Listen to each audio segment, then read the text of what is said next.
สวัสดีค่ะขอต้อนรับเพื่อนๆทุกช่องจิตไทยทูนะคะวันนี้กลับมาเจอกันอีกแล้วค่ะวันนี้เราจะมารีวิวค่ะแต่เป็นรีวิวเกี่ยวกับเครื่องมือช่างนะคะก็ส่วนตัวแล้วเนี่ยเป็นคนที่เรื่องมากนะคะจุกจิกก็เลยอยากจะมาทำรีวิวให้เพื่อนๆดูว่าเรานะทำไมถึงได้เลือกซื้ออันนี้และหลังใช้แล้วมันดีไม่ดียังไงนะคะเดี๋ยวเราไปดูกันเลยค่ะเอาละค่ะวันนี้นะคะเราจะมารีวิวเครื่องมือช่างกันค่ะอันนี้เป็นเครื่องมือช่างนะคะตัวแรกเลยที่ซื้อนะคะเขาเรียกว่าอะไรนะเครื่องมือเจียอเนกประสงค์ค่ะคือเขามีหลายๆอย่างฟังก์ชันนะไม่ว่าจะเป็นการตัดการเจาะการแกะสลักนะคะการขัดหรือว่าการเจียอยู่ในเครื่องเดียวตอนแรกเนี่ยก็อยากจะได้เครื่องนี้นะคะพยายามไปหามาไม่รู้จะเสิร์ชคำว่าอะไรเลยแล้วก็เลยเสิร์ชคำว่าเครื่องมืออเนกประสงค์ค่ะแต่ว่าพอไปดูมันเป็นเครื่องในอินเทอร์เน็ตนะคะเป็นเครื่องของจีนค่ะราคาก็ประมาณเกือบ 2,000 หรือบางอันก็ถึง 2,000 กว่านะคะก็ตอนแรกก็กะว่าเฮ้ยอยากได้อะเราซื้อเลยดีไหมแต่ว่าพอมันไม่มียี่ห้อค่ะเราก็เลยไม่รู้ว่าถ้าเสียแล้วเราจะไปส่งซ่อมที่ไหนมีอุปกรณ์เสริมไหมอะไรอย่างนี้ค่ะก็เลยเหมือนฟ้าแบบเห็นใจนะคะก็เลยวันนั้นไปเรียนแล้วเพื่อนที่โรงเรียนเนี่ยเขาเป็นตัวแทนของบอสค่ะอันนี้บอกไว้ก่อนนะไม่มีสปอนเซอร์นะนี้ซื้อเองใช้เองเสียตังค์เองค่ะก็เขาแบบเอาเครื่องนี้มาขายแล้วเราก็เฮ้ยนี่แหละแบบที่เราแบบตามหามาตลอดเลยนั่นคือเครื่องนี้ค่ะนี่อันนี้Dremel นะคะ 4,000 ค่ะเขาเป็นเครื่องเจียอเนกประสงค์ค่ะเดี๋ยวให้ดูข้างในนะนี่เป็นแบบนี้นะคะเป็นอุปกรณ์มีทั้งตัดเจาะ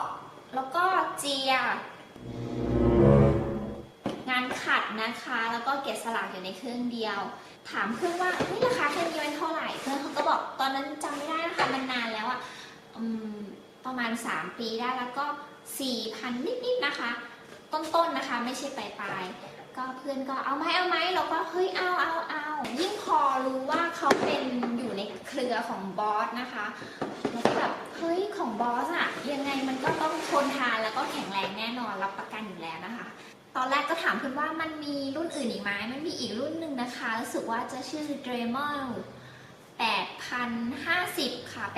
8050 อันนั้นจะเป็นพวกแบบเดียวกันค่ะเครื่องแบบเดียวกันแต่ว่าเป็นแบบไร้สายค่ะแต่ว่าเพื่อนเขาแนะนำว่าถ้าอุปกรณ์พวกนี้ใช่ไหมมันมีสายมันจะสะดวกกว่า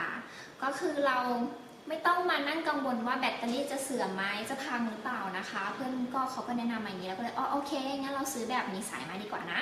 แต่ความจริงถ้าเพื่อนๆเนี่ยรู้สึกว่าราคา 4,000 กว่าเนี่ยมันแพงกันไปนะคะมันจะมีรุ่นที่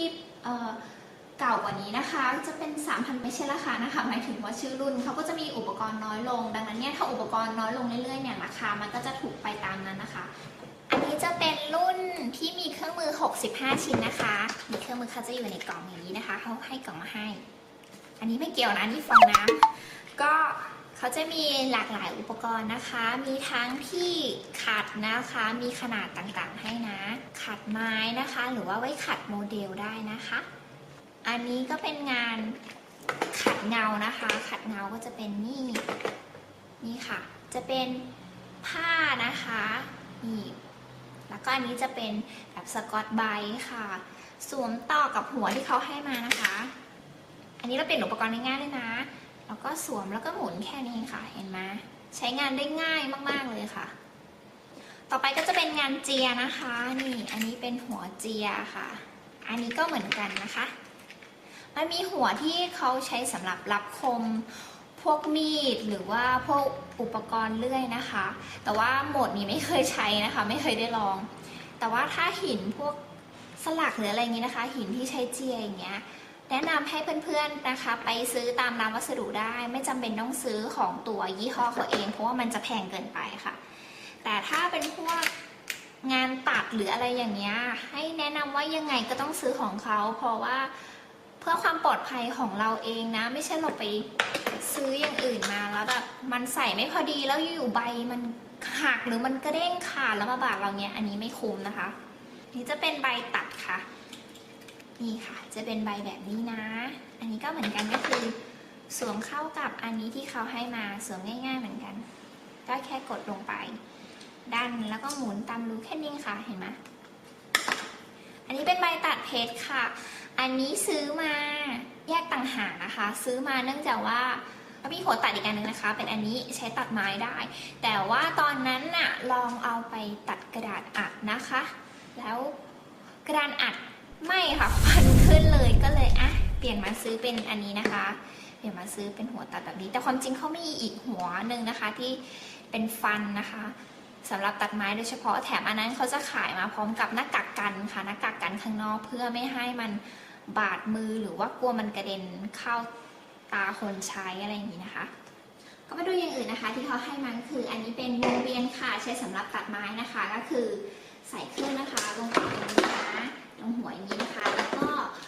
ใช้กับดอกสว่านตัดไม้ค่ะมันจะเป็นวงเวียนพอเวลาเราหมุนตัดเนี่ยมันจะได้ตัดไม้ออกมาเป็นรูปวงกลมนะคะแต่นี้ยังไม่มีโอกาสได้ใช้เลยเพราะว่าทำหัวดอกตัดเนี่ยหายไปหมดเลยค่ะก็เลยยังไม่ได้ลองสักทีนึงนะคะอีกอย่างนึงก็คือนี่สายอ่อนค่ะสายอ่อนอันนี้ใช้สำหรับเวลาที่เราจะใช้งานละเอียดนะคะอย่างการแกะสลักนะคะอันนี้นะเป็นเหมือนในคลิปนี้นะที่เคยทำไว้อันนี้ตัวเครื่องนะคะนี่ตัวเครื่องนะอันนี้นะตามข้อมูลของเครื่องก็คือปรับความเร็วรอบนะคะได้ตั้งแต่ 5,000 ถึง 35,000 รอบต่อนาทีนะคะอันนี้นี่เขามีขนาดได้นะปรับความเร็วนะคะในการหมุนก็คือพอมันปรับรอบได้เนี่ยมันทำให้เราทำงานได้หลากหลายมากขึ้นนะคะสมมุติว่าไม้ที่หนาขึ้นแล้วก็ปรับรอบนะคะให้มันสูงขึ้นเราจะได้ทำงานได้ง่ายนะคะมันสามารถตัดให้ขาดได้นะคะเอาละค่ะมาสรุปกันนะคะว่าเครื่องนี้ Dremel 4000 เนี่ยเป็นยังไงอันนี้เป็นความคิดเห็นส่วนตัวนะคะข้อแรกแน่นอนเลยข้อดีของเขาก็คือความแข็งแรงคงทนนะคะเนื่องจากเขาก็บอกอยู่แล้วว่าเขาเป็นหนึ่งในเครือของ Boss นะคะนี่รับประกันการันตีได้เลยอย่างที่2ก็คือเครื่องเดียวเนี่ยมันต่อยอดไปได้เรื่อยๆนะคะสามารถทำงาน DIY ได้เยอะมากเลยเนื่องจากว่าเขามีหัวมีอุปกรณ์และมีอะไรที่เปลี่ยนเยอะมากแต่ว่าต้องบอกไว้ก่อนว่าทำงาน DIY มันไม่ได้รวมถึงงานหนักนะคะอย่างเช่นการที่ว่าเราจะเอาไปทำเฟอร์นิเจอร์ชิ้นใหญ่ๆงานหนักๆอย่างเงี้ยอันนี้เครื่องนี้ไม่ตอบโจทย์นะคะใครอยากได้งานชิ้นใหญ่ๆก็ต้องไปซื้อแบบมีอุปกรณ์ด้านหลังนะคะที่จริงจังนิดนึงสำหรับข้อเสียนะคะที่ไม่ชอบมากๆเลยนะคะเขาค่อนข้างหนักแต่ก็เข้าใจนะเพราะว่าเขาแข็งแรงเขาเป็นอุปกรณ์อะไรที่แข็งแรงมากก็เลยมันก็มีน้ำหนักพอสมควรข้อเสียอย่างที่2ก็คือเขาไม่มีคู่มือภาษาไทยค่ะบางอันเนี่ยเราเหมือนมองภาพไม่ออกนะคะว่าอุปกรณ์ที่เขาให้มาเนี่ยพอต่อแล้วเนี่ยมันจะเอาไปใช้ตัดกับงานอะไรได้ใช้เจียกับงานอะไรได้นะคะก็เลยต้องใช้การไปเปิดดูใน YouTube นะคะว่าอุปกรณ์แต่ละอันเนี่ยมันใช้ยังไงอะไรยังไงนะคะอันนี้ก็อยากให้เขามีคู่มือภาษาไทยสักนิดหนึ่งค่ะต่อไปนะคะจะเป็นการนะคะสาธิตนะคะว่าเครื่องนี้เนี่ยเอาไปใช้ทำงาน DIY อะไรได้บ้างนะคะเดี๋ยวเราไปดูกันเลยค่ะก่อนอื่นเลยเรามาดูที่หัวแกะกันก่อนนะคะหัวแกะมันจะมีอยู่2แบบนะอันนี้นะคะจะเป็นหัวสำหรับแกะพวกแก้วกระเบื้องนะคะอีกแบบนึงนะคะจะเป็นหัวสำหรับแกะไม้ค่ะเพื่อต้อนรับเดือนแห่งความรักนะคะวันนี้เราจะมาทำ DIY ที่เกี่ยวกับวันวาเลนไทน์กันค่ะอุปกรณ์อย่างแรกที่ใช้นะคะก็คือขวดโหลค่ะแล้วก็แบบที่เราต้องการที่จะแกะนะให้แปะลงในขวดโหลเลยค่ะใช้หัวที่สำหรับแกะแก้วนะคะอย่าลืมที่จะใส่แว่นตากันนะแล้วก็ใส่แมสปิดจมูกด้วยค่ะ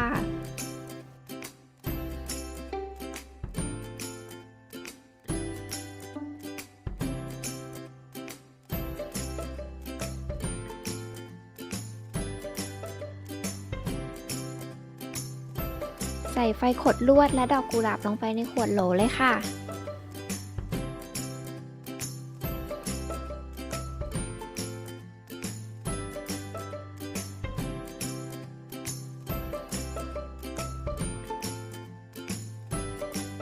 กล่องใส่แหวนนะคะเราจะทำจากไม้ค่ะ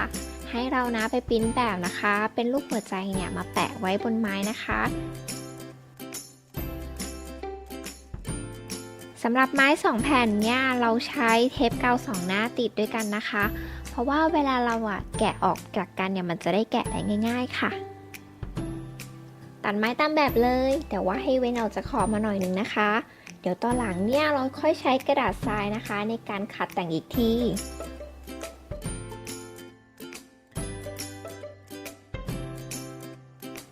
ค่ะเสร็จแล้วก็มาแต่งทรงกันนะคะด้วยการใช้หัวกระดาษทรายขัดค่ะ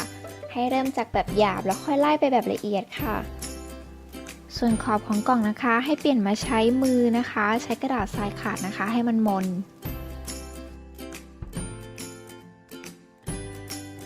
เรานะคะจะทำให้ฝาข้างหนึ่งเนี่ยกลายเป็นช่องใส่แหวนนะคะ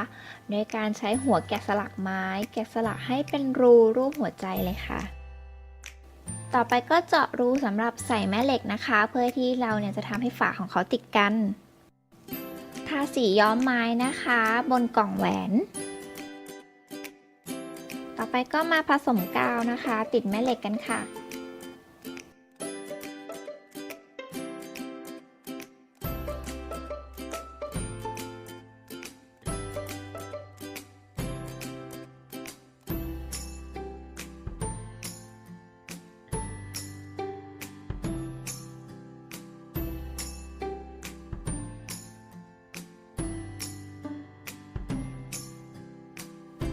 ส่วนในนี้นะคะเป็นแท่นไฟอะคริลิกค่ะสามารถย้อนไปดูได้ในคลิปเก่านะว่าวิธีทำยังไง